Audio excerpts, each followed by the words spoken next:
Welcome everyone to the pregame show. So we're going to talk about a couple things here, but especially last night. Last night was a crazy night for the Musketeers. They needed a win, and they got it in a shootout.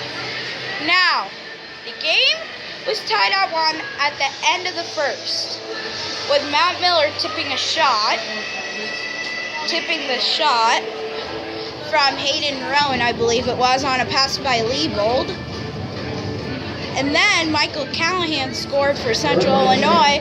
Then finally the score was 1-1. Then we went tied through the second, third, and overtime.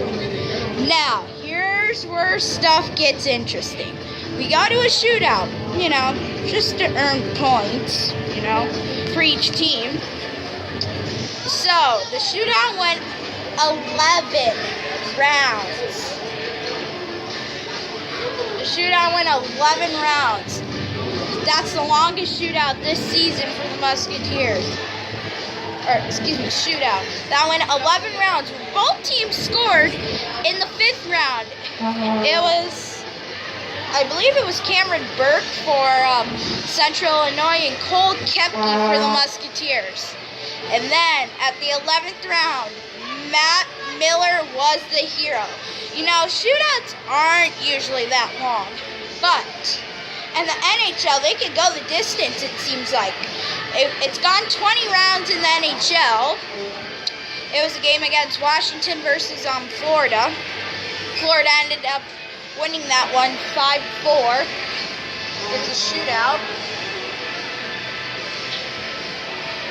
So, you never know. Could the Musketeers do the same thing that they did last night tonight? We'll just have to see.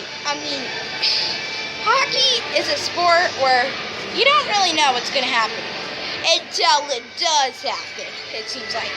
To me, it seems like it. But for other people, it just may not sound like it.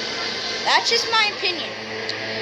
So, we will be right back in the first period, right after this.